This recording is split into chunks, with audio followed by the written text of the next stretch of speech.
Okay, so time to get started. So last time we were talking about the implicit function theorem. And recall, the situation we're trying to address is we're looking at a curve like this that we're viewing as a level set. And we'd like to be able to compute the slope of a tangent line somewhere for whatever reason. So we would like to say, hey, just take the derivative. But of course, you can only compute slopes as derivatives if you're looking at a function whose graph is the curve. In other words, I need to be able to view y as a function of x. It is not good enough to just have a level set, right? Graphs and level sets are not the same things.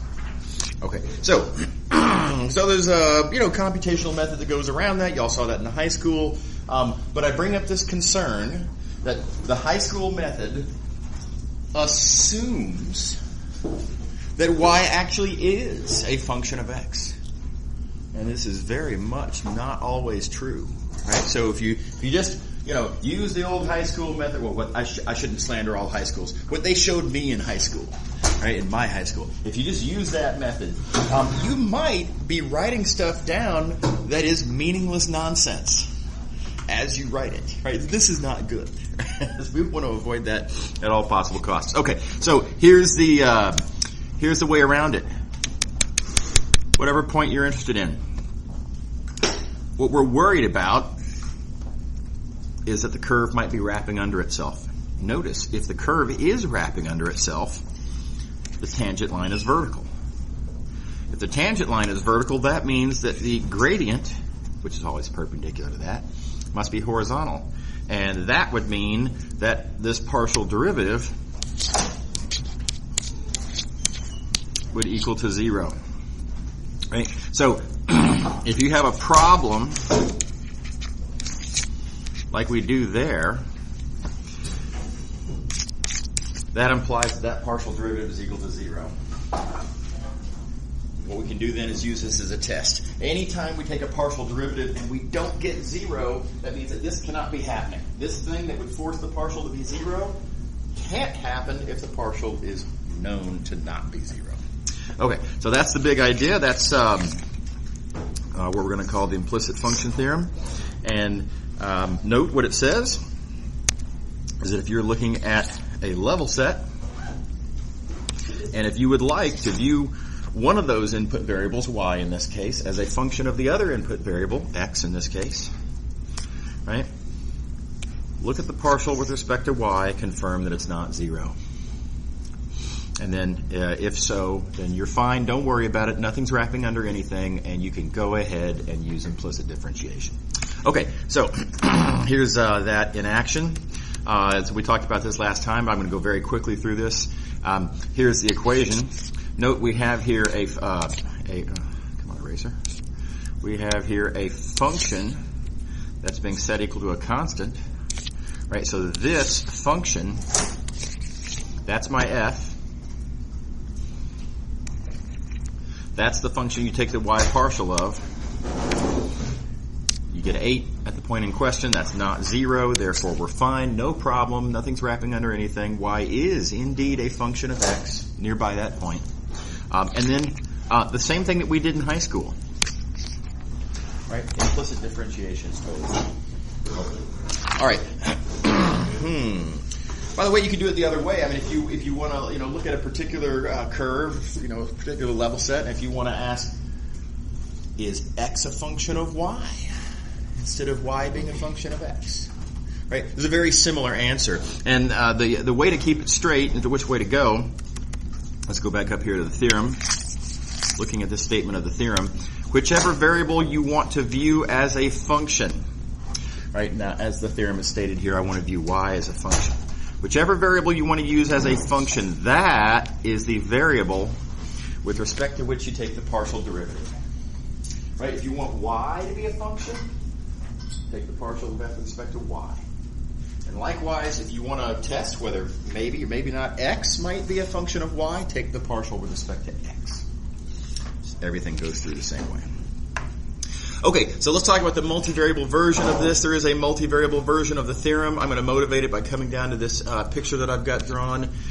I drew in advance. And don't worry about the algebra over there on the left. We'll get to that in a minute. But here's the question I want to consider. Suppose we have some surface represented as a level set. Well, this is kind of similar to a curve in the plane being represented as a level set, except here it's a surface in 3 space. Said differently, instead of an equation of 2 variables, now I have an equation of 3 variables. So how does it go through the same way? Well, if I ask the question, given some point, like let's say, I don't know, maybe that point right there. Near that point on the surface, can I view z as a function of x and y? And as I have it drawn here, sure, just, there's a little neighborhood around that point, and, near that neighborhood, we pass the vertical line test, no problem. Don't worry about all this stuff down here. We just ignore all the rest of the surface everywhere else, right? Near this point, yes, locally, I can view z as a function of x and y. Okay, now, what could possibly go wrong? What could possibly go wrong is I might be looking at a point like this one. Right, a point where the surface is in the process of wrapping under itself. So here, instead of a curve wrapping under itself, here it's the surface that's wrapping under itself. But you can see, if you were to try to play the same game that we did at this first point up there, and just say, well, restrict our attention to just a small little bit of the surface, just assert that it's locally a function. No, it's not. Right? This fails the vertical line test. This fails the. I need a better color. Fails the vertical line test because of the fact that it's mid-process of wrapping under itself. There will always be at least some place where there's a double hit. So z simply is not a function of x and y near that point. Okay, and then the argument for detecting, where does this happen? How do you know, more to the point, when that is not happening? Is argued for just like we did in the single variable case. We're concerned about where the surface is wrapping under itself, which would happen where, as I have it drawn here, the tangent plane is vertical. If the tangent plane is vertical, that means that the gradient of f, the function whose level set I'm looking at, the gradient of f would have to be horizontal. And that would mean that we would need for the partial of f with respect to z to be 0. So, just like in a single variable case, if there's a problem, the corresponding partial would have to be 0. And so just like in the single variable case, if the corresponding partial is not 0, then there can't be a problem. Everything's fine. Go ahead and assert that z is a function and go ahead and take derivatives, and we'll talk about those details in a moment. So here's the statement of the theorem.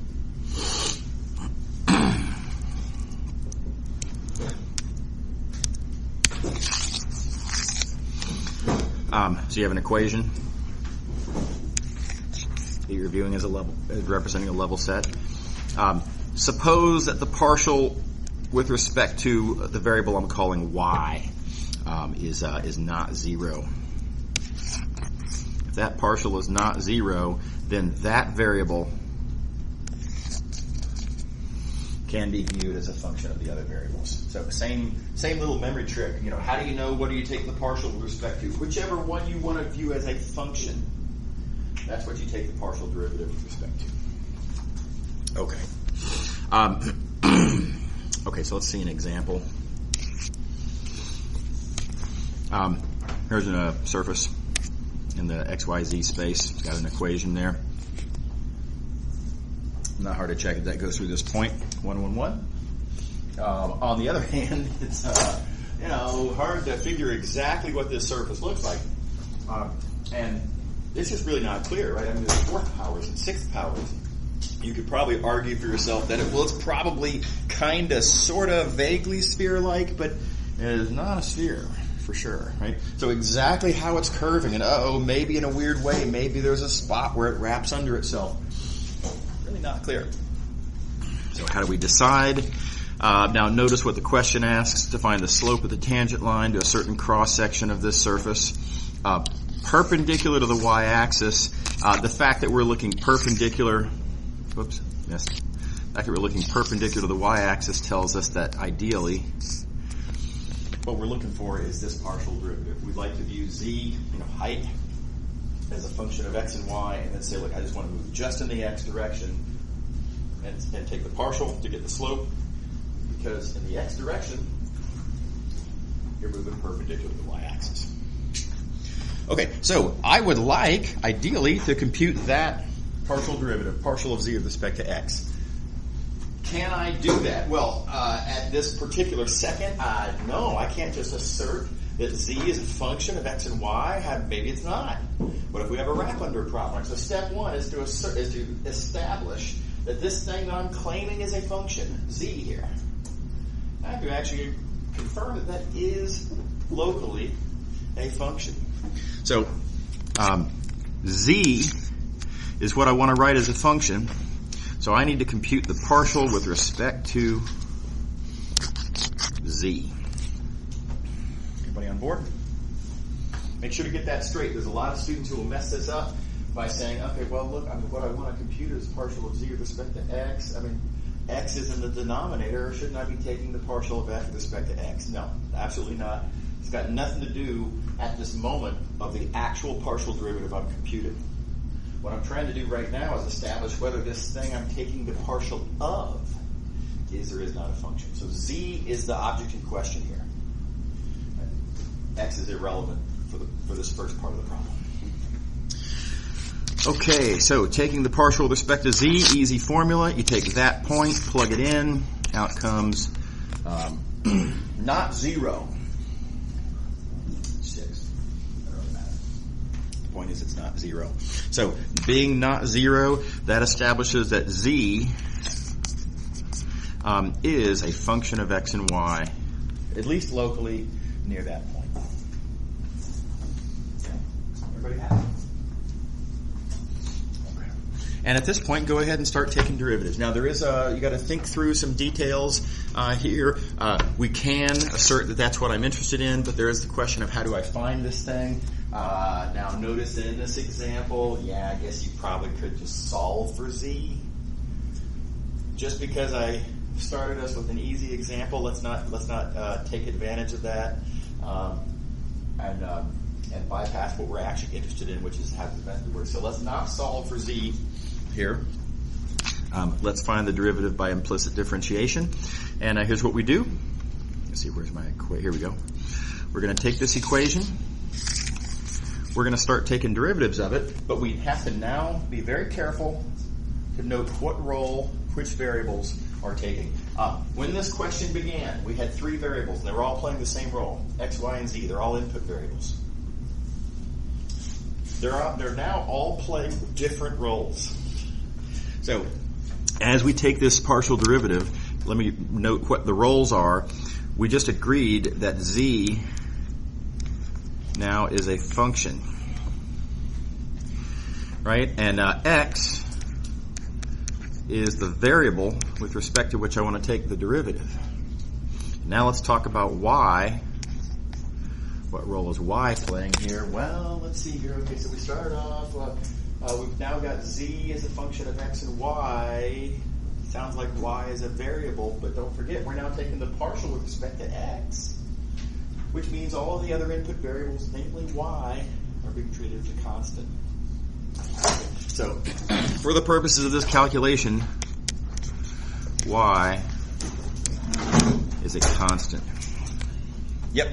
You said whichever variable you want to view as a function, you take the partial derivative with respect to that variable? That's what we did here. And that's z, right? Yeah, that's z in this case. So that's why this calculation is a partial with respect to z. Now the purpose of this calculation is to establish that z can be written as a function.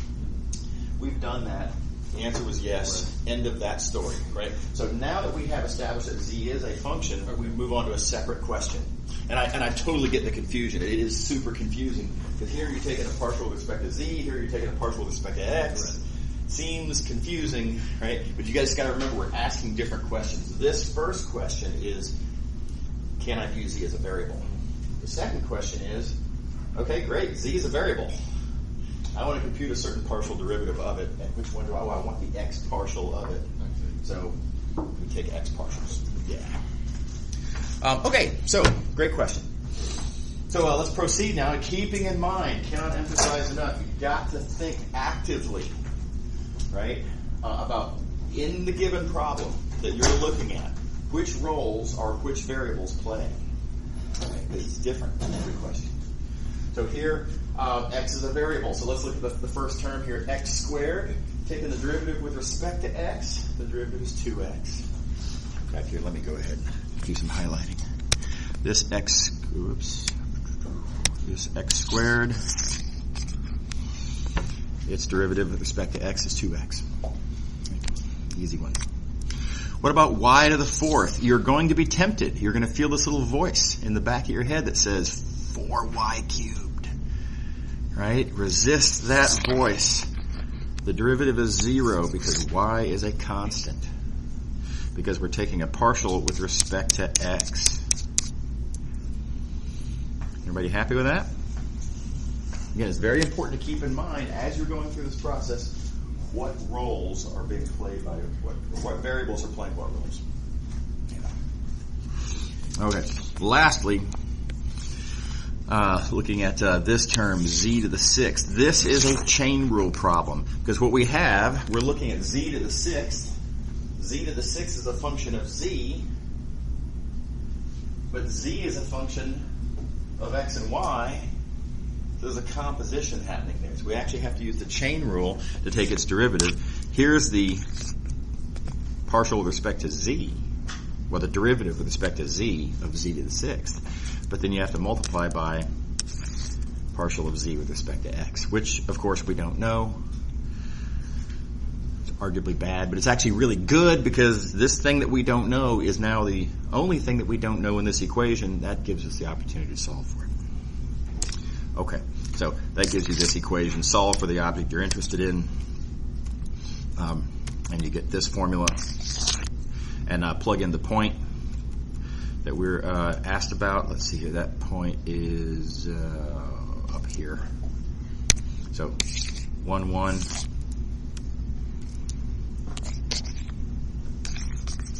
Plug it in, and there you go. Everybody happy? Cool. All right. By the way, it's the same story if there's more than 3 variables. Now, if there's more than 3 variables, you can't talk about the picture. You can't, draw the picture and talk about slopes and stuff, right? But you could very reasonably, and especially if you're an econ major, you might find yourself dealing with some equation involving a bunch of variables. And there are just a bunch of variables that relate to each other in a certain way in the form of this equation. And having written that down, you then say, well, I'd really like to understand how this variable depends on that variable with the understanding that all the other variables are being held constant. Which means you are two things. You are wanting to view one variable as a function of the other variables, and you want to take a partial derivative. So this exact same scenario can totally come up with, more than 3 variables. You might have 7 variables. Same story, same concern, addressed in the same way, resulting in implicit differentiation that's executed by morally the same method. Okay. All right. Okay, so moving along, a bunch of exercises there. Note we are moving several sections forward now in the book.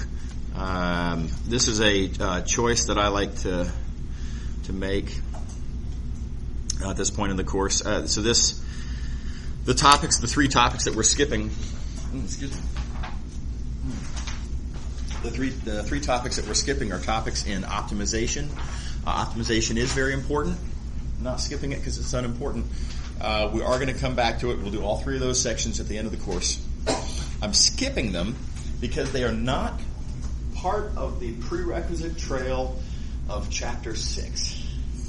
Chapter 6 is, I don't want to say exactly that, where everything comes together, but there's a lot of stuff that you just have to do before you do Chapter 6, really, in an ideal world. So I have to do all that stuff before Chapter 6. And the result is that Chapter 6 kind of has to be really close to the end of the course.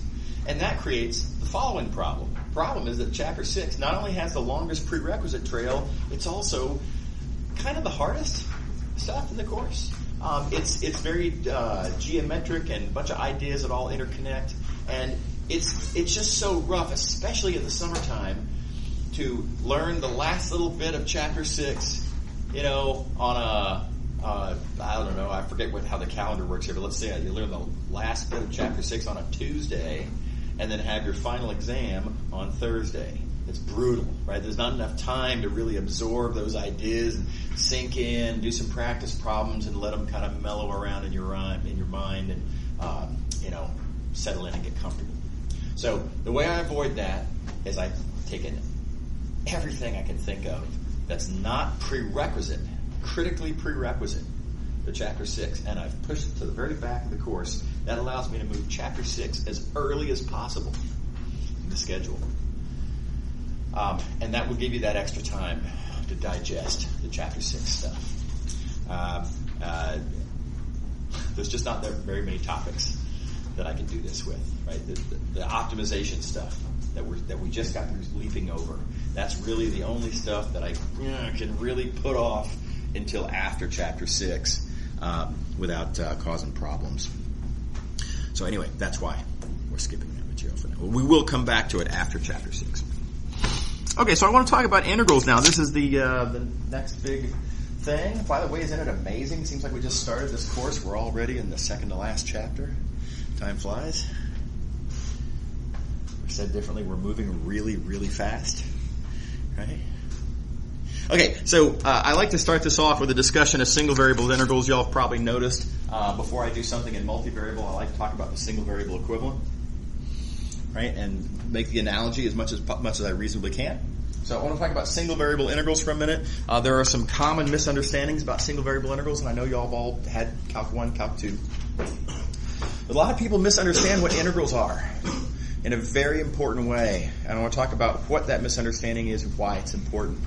A lot of people think that integrals are the area under a graph, right? That, most fundamentally, what is an integral and why do we care about it? Because, the question of area under a curve is just so important and fundamental, and we just really need to know how to compute areas under curves. And I'd say this is totally wrong. It's certainly not the definition of an integral. It's very good that this is not the definition of an integral. And I'll take it a step further. The question of how are we going to compute areas under graphs, not that important, as it turns out. It just isn't. There's not just all sorts of scenarios out there, and as engineers and economists and whatever, where, oh my God, just if only we can compute this area. Not really. There's just other things that we're interested in computing. Now, I'm getting a little ahead of myself. Let me come down here and show you what the definition of an integral is. Here's the definition of an integral. Notice there's no reference to area anywhere in this. An integral is this algebraic expression called a Riemann sum. Now, why do we care about Riemann sums? You can probably pretty easily persuade yourself that computing area under a curve is a pretty natural question, and whether you care or not, I don't know, but it's certainly geometrically natural, and you can kind of see the motivation. Why do we care about this expression? What is this good for, other than being intimidating looking? It's extremely, extremely useful, and here's how it fits in. Riemann sums are the thing that we can rewrite all of these other questions in terms of. Even area under a graph. Okay, so I claim, again, it's not very common that out in the real world, outside of Math 212, that we really need to know this area under a graph. Not so much. This is probably the least useful question on this list. But it is extremely common to find yourself, let's say, as a biologist, and you need to understand how the population of bacteria in a certain culture is changing. Or you're an engineer, and you need to know how much work, how much energy is it going to take to construct a building? And say, the first floor is not that hard because you got your materials here, and the first floor is right there. But the 10th floor, you've got to lift very heavy materials up that great distance. That's a lot of lifting. Grand total, how much lifting is there involved in building let's say, some sort of skyscraper,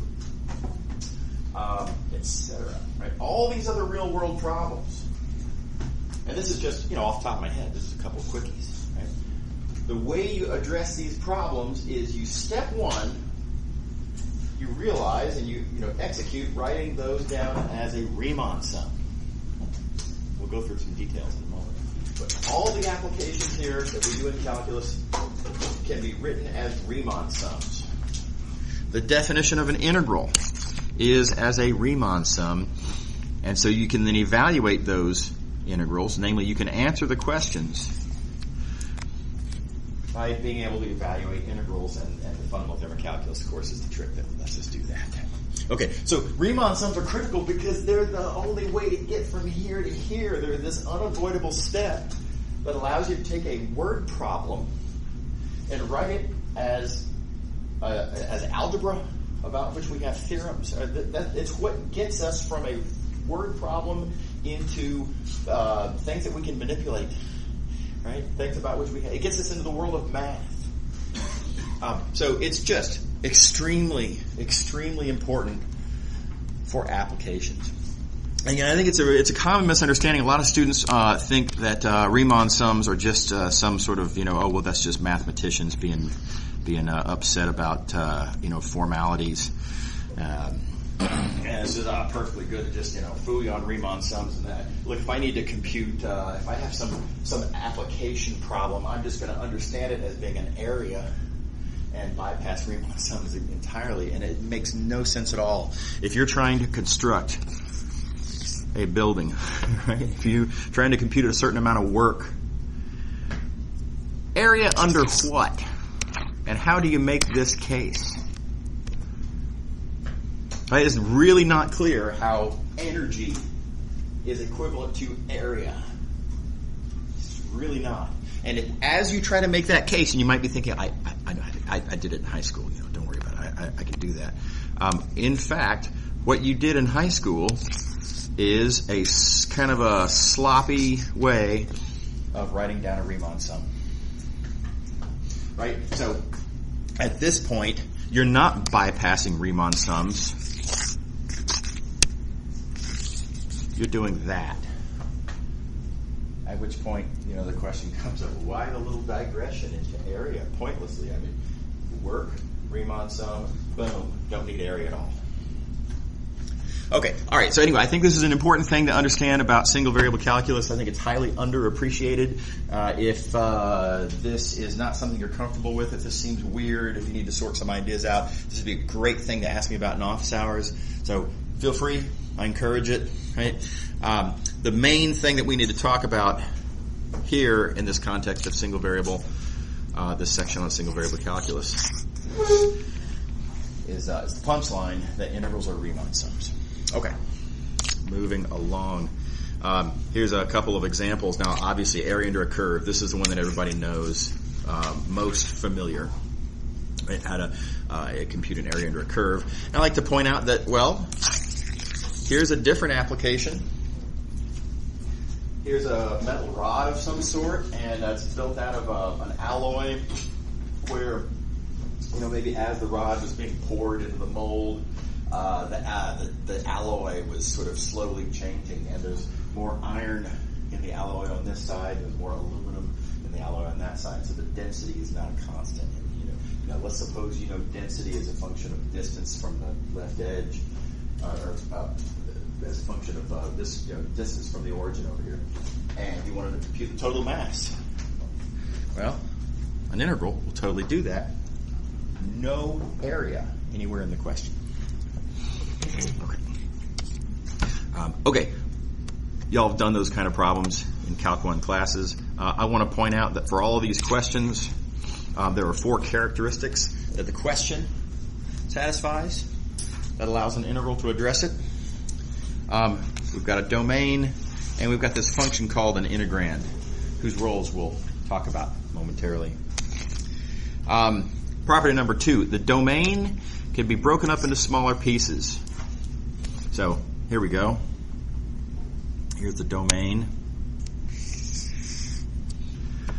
There, and I can break it up into smaller pieces, like so. I just chop it up into little subintervals. Okay. But furthermore, not only can the domain be broken up into smaller pieces, but the quantity that we're interested in computing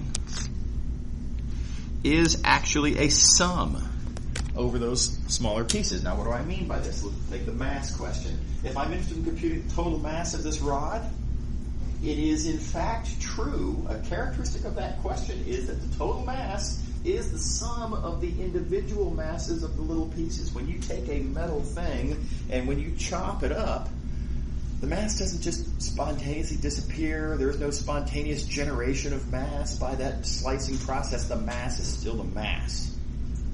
You everybody see what I'm talking about? Okay, I want to point out that this is not a trivial observation. Not every math problem you will ever encounter necessarily has this feature. So let's go to the area question. Or let me go to this picture here. And I'm going to show you a question that does not have this characteristic of what I like to call accumulation. All right, here's a quantity that we might be interested in. Given an interval, look at the region underneath the graph, and of that region, compute the perimeter of that region. Right? So you give me any green interval, I could ask the question, what is the purple perimeter? Yeah? You give me a green, I give you a purple. This question does not have this property of accumulation. Right? And here's what I mean by that. If you were to take this interval and chop it up into little pieces and ask the same question about each individual piece, notice that, well, this first subinterval, well, here's the region underneath the curve, and there's its perimeter. Right? And then for this next little piece of the interval, you can talk about the perimeter of the region sitting above it, etc. And notice that these perimeters add up to a lot more. Right? There's all a whole bunch of up and down that's going on in these little sub-pieces. Right? So the way I would say this is that perimeters don't accumulate. Area does, perimeters don't. So you just gotta, chew on that for a little while and, persuade yourself that, some questions like area under the curve have this lovely property of accumulation. You can chop it however you like. Total area is the sum of the individual areas. It works perfectly, right? Perimeter, perfectly legitimate mathematical question, does not have this feature of accumulation. Okay. All right. So the observation I'm making by this is that if you're going to use an integral to answer your question, this feature of accumulation is essential, right? This is a critical assumption that goes into the way we construct integrals in the first place. We have this total area. We want to slice it up and add up a bunch of individual areas. We are assuming that the quantity in question has this accumulation feature. Okay. A third one, we need to be able to say that the integrand's approximately constant, so that when we come up here. We need to be able to say that, the heights are approximately constant there, so that we can approximate the area as being a rectangle, so that we can write down, area as height times width. So we need the top of that little slice to be approximately constant height in order for that to work. That's largely a formality. And then here's another thing that we need when we write down an integral. And if you look back at the definition of a Riemann sum here, the things that you're adding up in the Riemann sum are the value of the integrand times the size of the little piece in question. Right? The little delta x says how big is that piece of the domain that you sliced up. Okay, so it's always value of the integrand times size of the piece, and that's this fourth property here. Size of the piece times the value of the integrand. Okay, so I want you to take a moment, think about various applications that you've done with single variable integrals. Well, here's a bunch of them, in fact. Right? And make the observation that all of these applications fit those 4 properties. And it is the fact that these applications all satisfy those 4 properties that allows us to say, hey, this is an interesting word problem, and I can compute it with an integral. And you need those 4 properties. Okay, so that in mind, what are we going to do now that we're in a multivariable context? Notice that none of the 4 properties that we wrote down explicitly said anything about the domain being an interval, the domain being one-dimensional. So we can talk about, let's think about different kinds of questions, different kinds of geometry problems, physics problems, whatever, that have those 4 properties, where there's a domain, and you can chop the domain up into pieces, whatever that means, interpret it in the context, and proceed, in this for the same pattern. Okay. So, roughly speaking, we're going to be looking for opportunities to do something kind of like this. Some sort of quantity that we're interested in for whatever reason, yet to be decided. That I can view the total quantity as a sum of, similarly computed quantities on smaller pieces, and that on each piece, we're looking at the value of some function times the size of the piece. Okay. All right. Several examples that I'm going to have you all work out there. I'm going to take you now to what the first question is that we will address with this method. The first question that we will address with this is computing volume under a surface. Now you might be thinking to yourself, isn't this kind of a rip-off of the area under a curve question? Haven't I been trash talking the area under a curve question for the last 15 minutes or so? And why are we modeling what we're doing on something that's I don't kind of morally seemingly the same idea? So let me remind you what is my position on the question of area under a curve. It is an application of integrals. It provides you might say, initial motivation. It's a good way to kind of bring up the topic to someone who's never seen integrals before. Area under a curve. Hey, it's a nice picture. You can see it. It's intuitively relatable. It's got certain, it feels nice in a way. It's a good starter problem, right? My complaint is with students who cling to it as the definition of an integral. That's the mistake. It's not the definition of an integral, and it's not even a particularly important application of integrals. Okay? But it is great for intuition, and it's great as a starter problem to kind of motivate the need for integrals in the first place. So along those same lines, volume under a surface makes a great first question to consider. It's a good first step into the world of double integrals. But don't get too comfortable with it. What we're going to do in our attempt to understand this question is we're going to write down a Riemann sum. And our main interest in Riemann sum is not that it answers this question. Our main interest in Riemann sums will be that it answers so many other questions that we haven't yet talked about. Okay, so that being said, again, it's a good starter problem. Here we go. Let's get started. Here is a rectangle in the xy plane. Here is a surface that is the graph critically, of a function f sitting over that surface. And we can talk about this solid here that sits underneath that surface, and we can ask, what's the volume of that solid? Yeah, geometry problem. Everybody see the question? How are we going to go about doing this? Well, I claim this question satisfies the 4 conditions that we talked about in 5.1. So here's the domain. Here's the function in question. Let's talk about the domain. That domain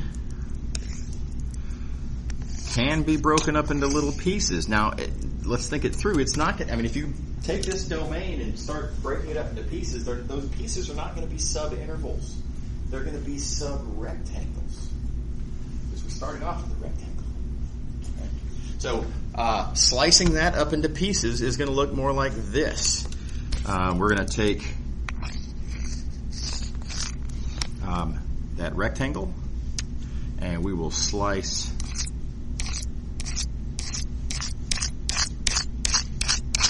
that. Oh, missed. Okay, and then we're going to slice like this. And note we get a bunch of teeny tiny little sub-rectangles. Okay.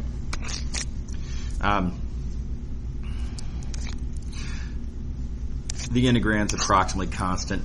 This is, let's look at this little piece. If on any given little sub-rectangle, the way I've sliced it up, as long as my integrand is continuous, the heights up here are all kind of the same.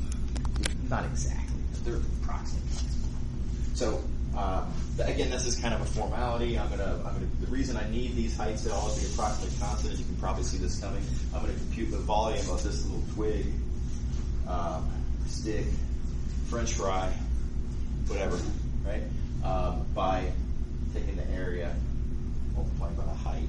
That's only valid if it's got a reasonably constant, mutually agreed upon height. Okay. So I've gotten ahead of myself. Step 4, the thing that I'm interested in, the quantity I'm interested in, volume. In fact, let me zoom back out. The volume that I'm interested in, highlighter mode,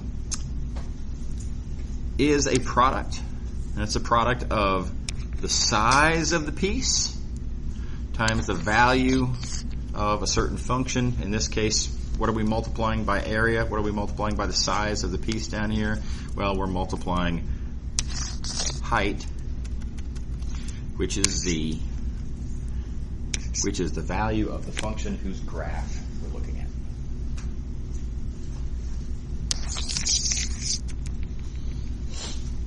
Okay. So, all 4 conditions satisfied.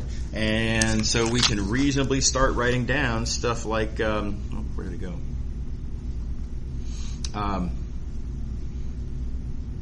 I'm getting ahead of myself. Anyway, this question does satisfy these 4 conditions, and so we can hope, with some further details worked out, to write down something kind of like a Riemann sum, appropriate to this new context. Okay, now there's details. Y'all remember, by the way, Riemann sums in Calc 1 class? I guess Calc 1.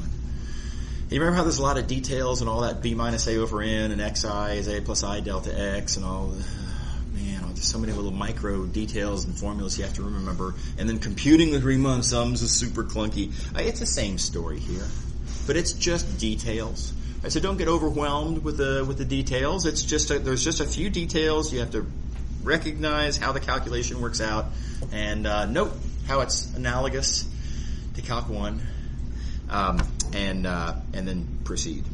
So let me remind you, in Calc 1, we had an interval from A to B. In our process of slicing it up,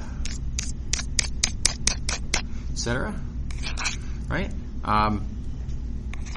We have these slice points, you might call them, x0, x1, x2. You can write down formulas for those points. You can talk about the width between them. That was our delta x. Not hard to see that's b minus a over n. I hope all that seems familiar from Calc 1 class. And you can notice that there's a bunch of different subintervals here. Here's the first subinterval. I'm going to call that I sub 1. Here's the second subinterval. I'm going to call that I sub 2. Note the subscript here is just indicating which of these n subintervals am I talking about. It's a label, right? So I sub 1, I sub 2. And you'll notice the pattern. such that the ith subinterval, its left endpoint, oops, I missed. Its left endpoint is x sub I, I missed again, let me do better. Its left endpoint is x sub I minus 1. Its right endpoint is x sub I. Again, hope that seems familiar. Okay, so in a two-dimensional context, here's our rectangle. We've already talked about how we've got this rectangle and we're chopping it. We're going to slice this way. We're going to slice that way. And I'm going to need to have labels for all these various different things. Now, the rectangle itself, how do I describe the rectangle? Well, I'm going to describe it by where do the corners fall on the x-axis and where do the corners fall on the y-axis. So these numbers, A, B, C, and D, describe the rectangle. Okay. The notation that we're going to use for that is right. Where is it? Where did we? I think I put it up here. Okay. Anyway, here's the notation we're going to use to describe this rectangle. We're going to write. This is the rectangle A comma B cross C comma D. Okay, so note this notation. This is not a cross product. Looks like a cross product, but I found it's a different use of that symbol. This notation says I'm telling you what the shadow interval is on the x-axis, and then subsequently I'm telling you what the shadow interval is on the y-axis. Right? Everybody happy? So let me color code again. So, whoops. So the shadow on the x-axis is the interval from A to B. The shadow, or projection, whatever you want to call it, on the y-axis is C to D. Okay, let's talk about sizes. You know, how big are these widths, you might say, on the x-axis? How wide are these little pieces? Well, I hope this looks like a familiar question. We are looking at the interval from A to B. Effectively, we've chopped it up into n pieces. It's B minus A over n, just like it had been. Same. Right? Analogously, how sort of tall are these pieces? Well, we're looking now at the interval from C to D, chopping that up into n pieces. And so we just get D minus C over n. Right, so you see that calculation right here. Delta y, we're going to call that D minus C over n. Okay, so that's just little details, right? And then notice we have here this formula for, let's come back up here. If I want to look at a particular one of these little sub-rectangles, like that one, that, let's say, is the one that's in the ith slot on the x-axis. It's in the jth slot. That's the worst J I've ever made. There we go. The jth slot on the y-axis. And I'm going to denote it as Dij. So D for this, the original thing was called our domain. D sub ij says, look, the sub rectangle that's in the ith slot there and the jth slot there, that once you tell me I and j, that tells me exactly which sub-rectangle we're talking about, and that's the notation we're going to use to represent it, Dij. Okay, and it's not hard to persuade yourself that Dij is this. This right here says what the shadow is on the x-axis. Whoops, that's the shadow on the x-axis, and that's the shadow on the y-axis. Okay. All right. So we've got names and formulas, etc. We've got details down now for all of the objects in this picture, and now we can start writing down the Riemann sum. And remember, the Riemann sum, the strategy of the Riemann sum is not that big a deal. The strategy is whatever it is that I'm computing, in this case, the volume sitting up over this region, the total volume, let's go to that picture, by the way. Looking at this picture. The total volume sitting under this surface is the sum of the volumes of these little slices, these little French fries. Okay? I appeal to your geometric intuition there. And furthermore, the volume of one of these French fries is going to be the area of the base times the height of the French fry. Okay, and that's all we have in this expression here. We're adding up over all of the little subrectangles. We're adding up the area of the base times the height of the little French fry-like thing, which of course is z, which of course is the value of the function. Okay, so volume of the French fries. Add that up over all the French fries. There's going to be round-off errors, right? This isn't exactly flat up there, so there's going to be a teensy-tiny microscopic little round-off error up there. But in the limit as n goes to infinity,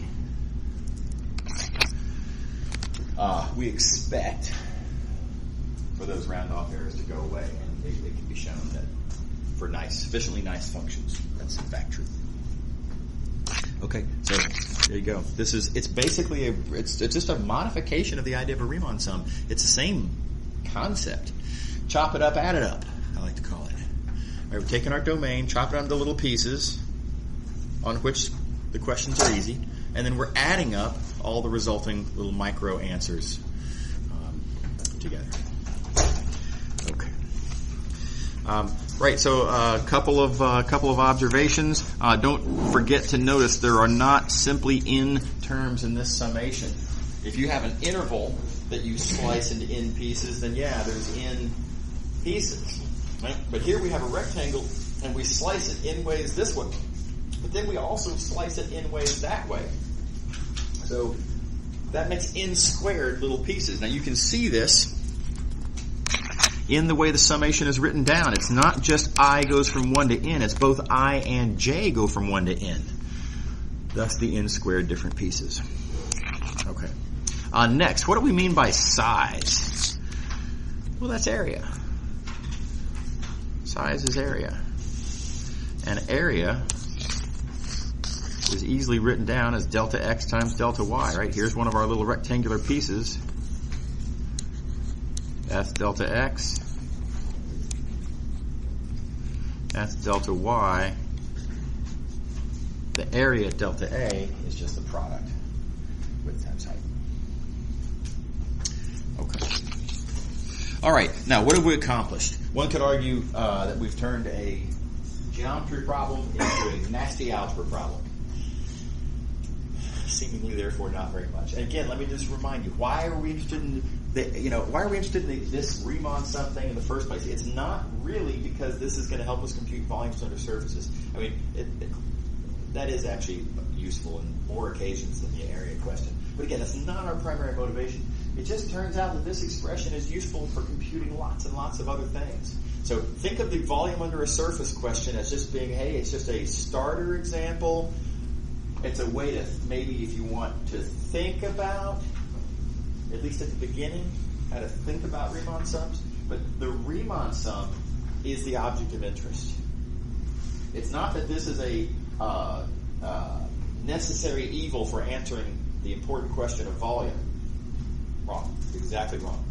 Volume is a marginally useful starter problem that helps us understand the true object of interest. Okay. All right, so this being as important as it is, now again, the examples will come in a few minutes. We're going to give it a name and a notation. That thing is called a double integral.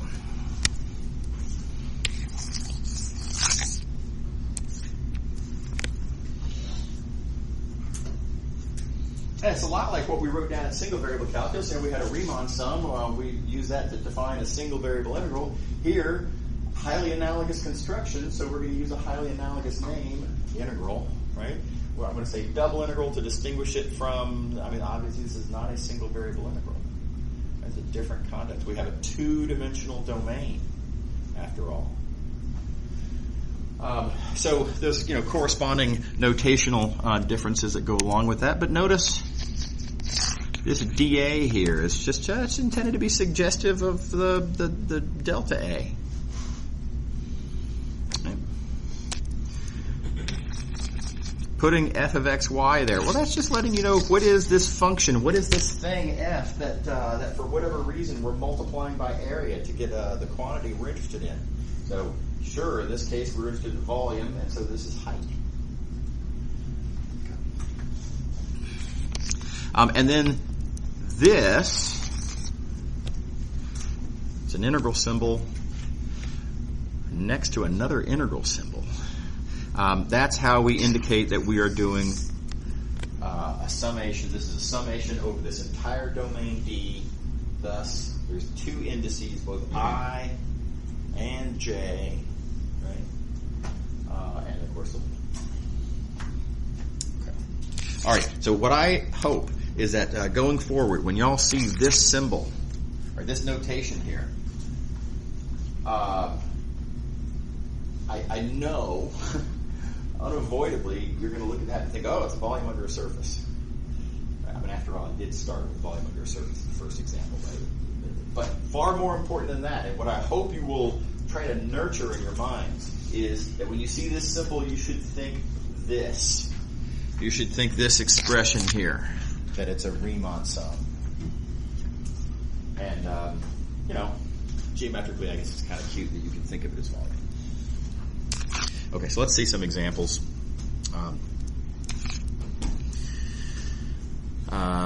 Here you go. Yeah, so suppose we're computing the mass of a sheet of metal. Right? You could imagine a scenario like this, where you've got this two-dimensional sheet of metal. It's kind of like a two-dimensional version of the mass of a rod. Right? We've all seen the mass of a rod question. And you can write it as a single variable integral. Here we have a two-dimensional metal thing. And again, let's suppose the density is not constant. That maybe down here there's more aluminum in the alloy, and over here there's more iron, and over here there's more something else, who knows what, and that there's some function giving us density as a function of position. How do I compute the total mass? And the idea is as follows. The total mass is a sum of all the little pieces of mass that you get when you chop up the domain.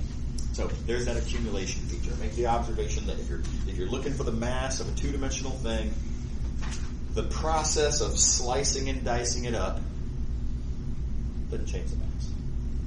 So again, very important step. Not all questions have this feature of accumulation, but mass does. So make that observation first. Next. So we're looking at a little piece of mass. How much mass is in there? And of course, straightforward. Total mass is mass per unit area times area. That's just how densities work, right? You have to interpret density, by the way, appropriate to the context. So we're accustomed to, they told me in 9th grade physical science class that density meant mass per unit volume. And that's maybe the that's the most common sense of the word density. But really it means amount of stuff per unit size. And for example, we're going to do another example here in a couple moments. But y'all have all heard of population density. Right? They're not talking about how dense is the population. Right? Population density is a quantity per unit size. The quantity is how many people. That's a quantity.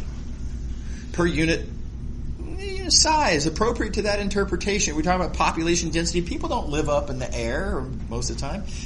So maybe in New York City you could talk about population per unit volume. But around here, population per unit area. And really that's, of course, it's always done.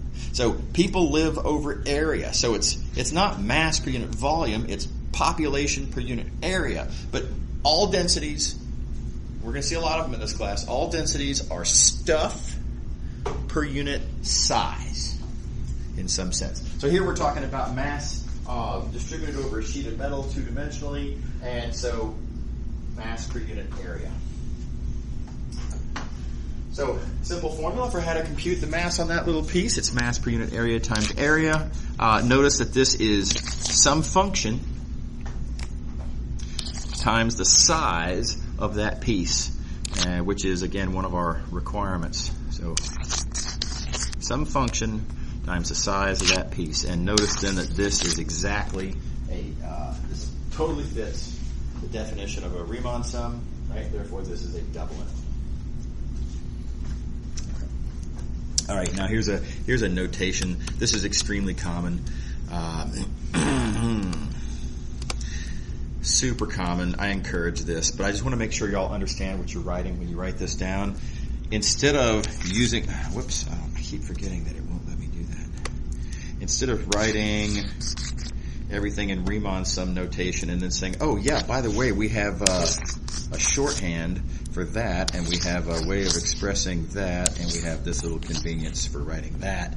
You know, instead of doing the evaluation in Riemann sum notation and then shorthanding with integral notation, most people will just kind of do this, right? So in other words, use integral shorthand as you go along in developing the Riemann sum.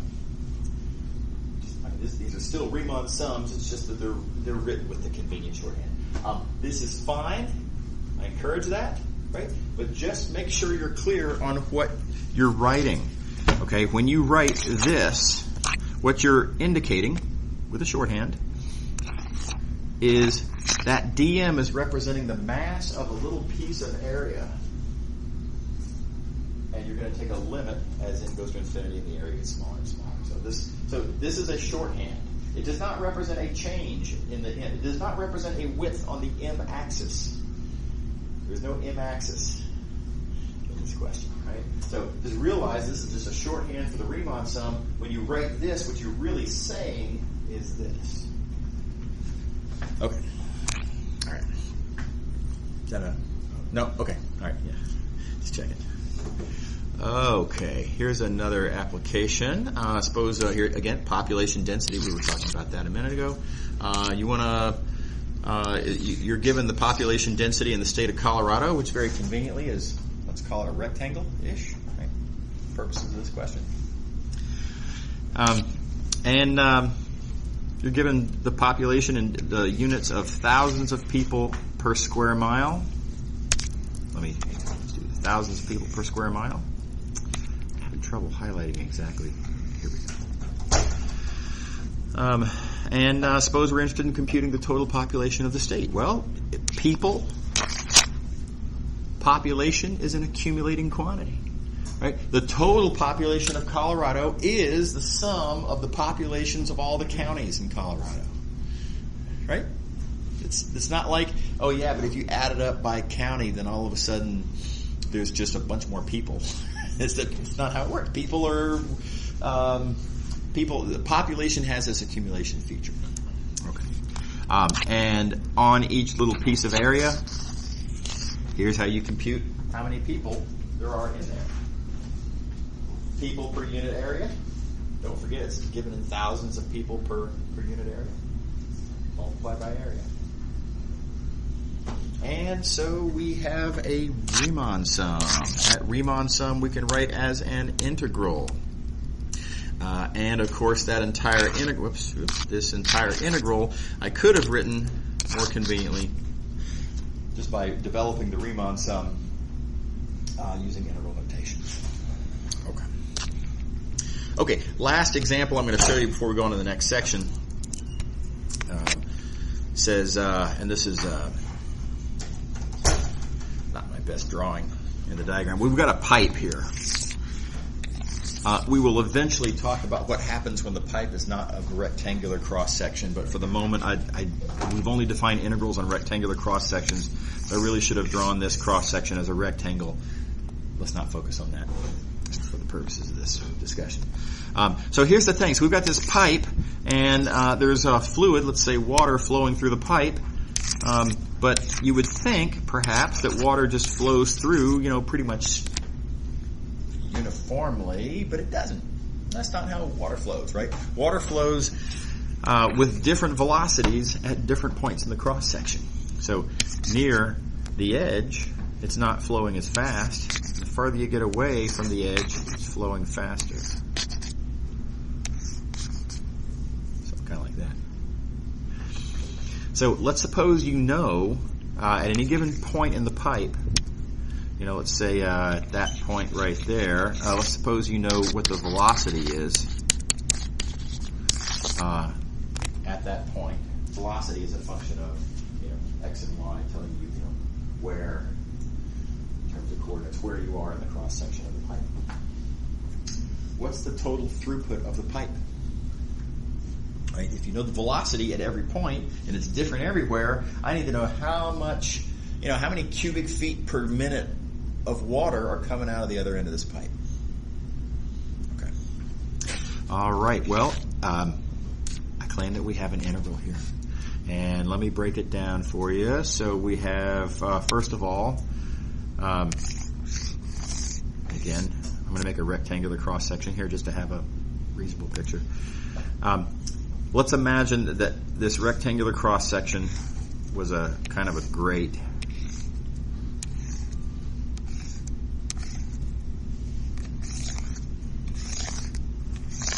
Like this. And I asked the question, okay, there's a certain grand total amount of water flowing through the total cross section. Then I can talk about how much water is flowing through each little opening in the grate. And if I appeal to your physics intuition, every molecule of water that goes through the cross section has to go through one or the other. In fact, exactly one of these holes in the grate. So grand total, the throughput through each piece of the grate, when you add up over all the pieces of the grate, you're going to get the total throughput of the pipe. Yeah? Okay, so there's that feature of accumulation. Now let's focus on one little hole in the grate, and I ask, in a certain amount of time, delta T, how much volume of water per unit time goes through that piece? Well, in a certain amount of time, let's do it purple. If I know the velocity at that position, velocity times time gives me distance. So I can compute the length, if you will, of this little, the water that has flowed through that hole in an amount of time, delta T. There's that water, in the amount of time, that's the water that's flowed through. I can compute the length of it. Of course, the area over here, delta A, and that gives me volume. This product gives me volume. Let's see here. That times that gives me volume. Purple times blue. Right? And then volume per unit time. Volume per unit time. Notice that the delta T's cancel.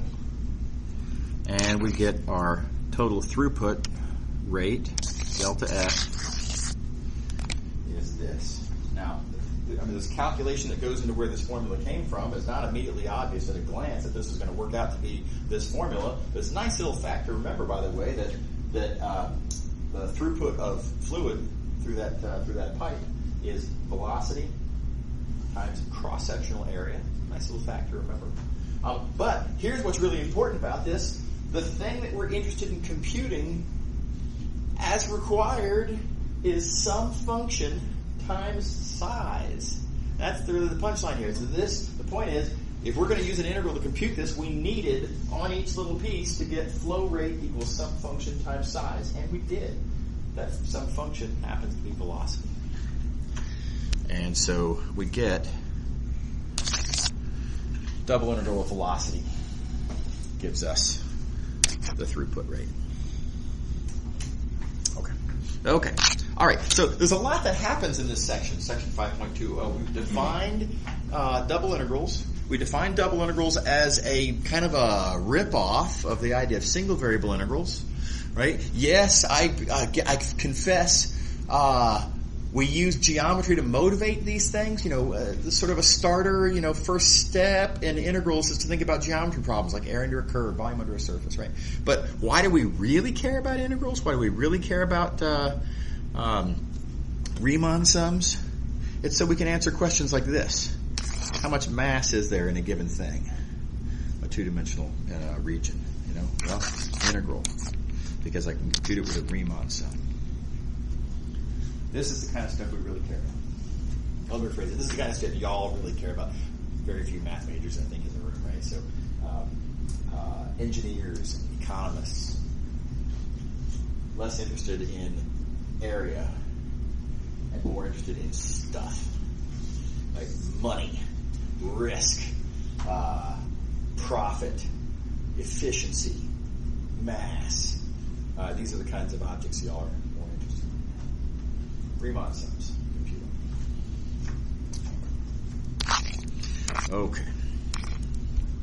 Okay, so now, how do we compute these things? Y'all might have noticed, y'all might have been wondering this whole time. I've kind of left it dangling. Go way back to the start of the start of this chapter anyway. We have all these different applications that we were interested in.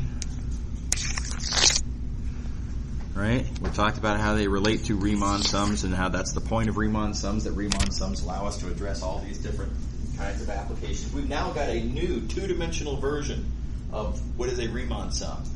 We've seen several new kinds of physics problems and such that can be written as Riemann sums. And thus, the next question comes up, okay, what about the fundamental theorem? Do I have a fundamental theorem of calculus that allows me to compute these Riemann sums, or are we just playing notational games here? Is there any punchline here?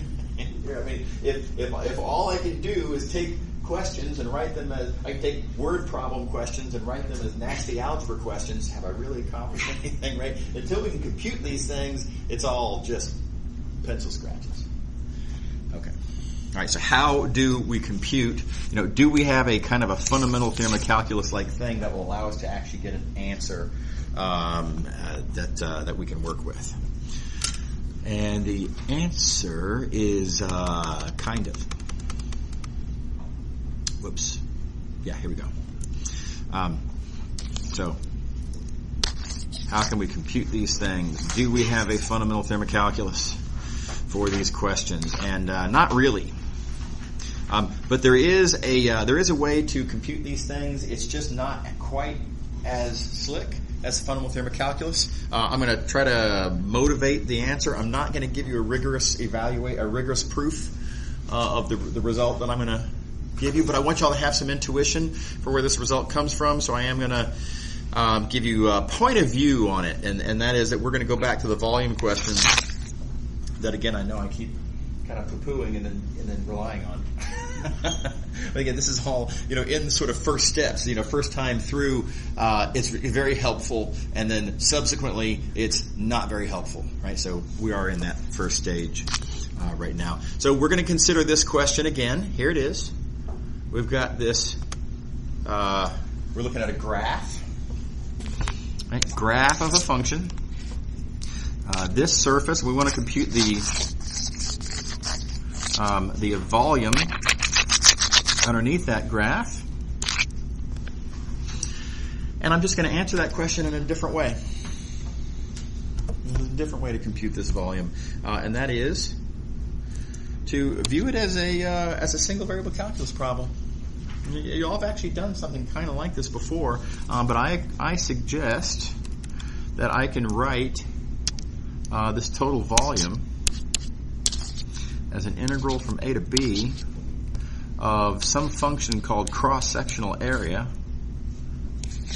times dx. And here's the idea there. This cross-sectional area here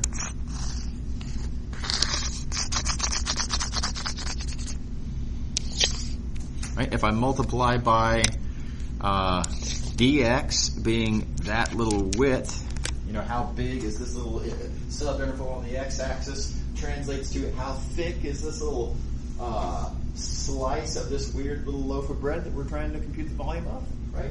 Area times width gives me a little slice of volume. I add up all the volumes. Right?